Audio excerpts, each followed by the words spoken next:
आज आपल्या यात्रेचा उत्सव चालू आहे, तर या यात्रेचे काय वैशिष्ट्य आहेत आपल्या? या यात्रेचे वैशिष्ट्य आहे हे अनादी काळापासून चालत आलेली एक परंपरा आहे आणि 10-15 गावचे 50 गावचे लोक या यात्रेसाठी एकोप्यात येतात आणि देवीचा महोत्सव असणारा उत्कृष्ट पद्धतीने असणारा पार करतात। पौर्णिमे दिवशी गाड्यावरचा कार्यक्रम असतो, त्याच दिवशी हनुमान जयंती असते आणि 9 दिवस असताना मंदिरामध्ये उपवासाला बसतात आणि उपवास करून प्रत्येक भक्तजण असणाऱ्या गाड्यावरचा कार्यक्रम करतो आणि यामध्ये पंचक्रोशीमध्ये सर्व असणारे जेवढे काही माणसं आहेत एवढे असणारे सहभागी होतात आणि आपल्या आनंदाने असणारा हा यात्रेचा कार्यक्रम पार पाडतात। अशा पद्धतीने जेवढे गाडी ओढायला बसतात 90ची माणसं असतात, नवस करून बसतात, देवी पावल्यानंतर नवस फिरण्यासाठी या ठिकाणी उपस्थित होतात आणि 9 दिवस उपवास करून असणारा गाड्या ओढणीचा असणारा कार्यक्रम पार पाडतात आणि आपला नवस फिरतात। असे असणारं जागृत देवस्थान आणि पावन असणारं देवस्थान हे म्हणजे आमची जगदंबा माता आहे, रेणुका माता आहे। अशा पद्धतीने या वर्षी गाड्या वळण्यासाठी किती भाविक आणि आता भाविक किती जण बसलेले आहेत गाडीवर?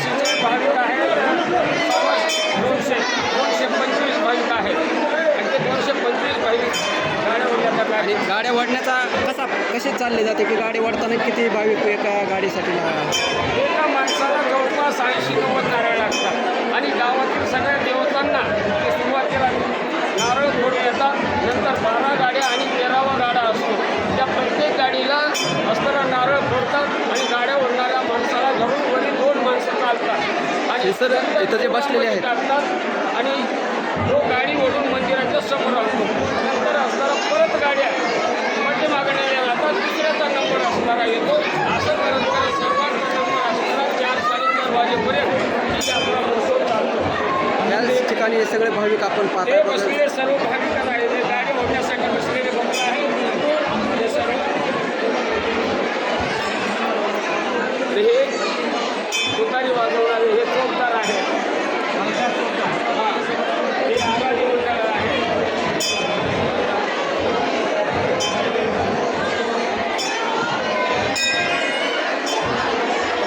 काय सांगाल, आज आपल्या यात्रेची सुरुवात किती दिवसापासून झाली आणि कुठपर्यंत ही यात्रा होते आणि कशी भरते? यात्रेचं काय स्वरूप असते आपले? यात्रा ही 10 दिवस असते आणि उपवासासाठी सर्वजण उपवास पूर्ण गावच परिसरातील पंचक्रोशीतील सर्व लोकांना उपवास 10 दिवसाचे असतात आणि 10 दिवस सांस्कृतिक कार्यक्रम घेतले जातात। त्याचं हे स्टेज आहे। या ठिकाणी आराधी मेळा, भारूड, कीर्तन, गोंधळी गीते, तसंच शाहिरी कार्यक्रम, छत्रपती शिवाजी महाराजांचा पोवाडा, असे नाटक असणाऱ्या असे 10 दिवस 10 कार्यक्रम असणारे असतात आणि सर्वजण यासाठी सहकार्य करतात। आणि या समोर जो दिसतो आहे रस्ता हा मोठा 60 फुटाचा, या ठिकाणी पूर्ण संध्याकाळी असणाऱ्या कार्यक्रमासाठी माणसं येऊन थांबतात। दररोज असणारा 9 ते 11 हा असणारा कार्यक्रम आहे। सकाळी 5:30 वाजता ते 6 वाजता हळदीचा कार्यक्रम होतो। हळदीचा कार्यक्रम झाल्यानंतर चहा पाण्याचा होतो, त्यानंतर असणारा देवीला प्रदक्षिणा घालतात, पहाटे स्नान करतात आणि दुपारी असणारा फराळाचा कार्यक्रम होतो।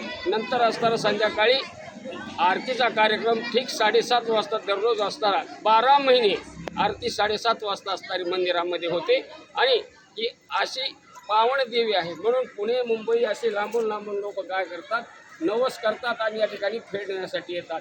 आणि यात्रे दिवशी पूर्ण या रोडवर असणाऱ्या 12 गाड्या आणि 13वा गाडा असतो, त्या प्रत्येक गाड्यावर नारळ फोडलं जातं। गावातील पूर्ण गाव देवतेला असणारं नारळ फोडलं जातं आणि एक नंबरवर सगळ्या असणाऱ्या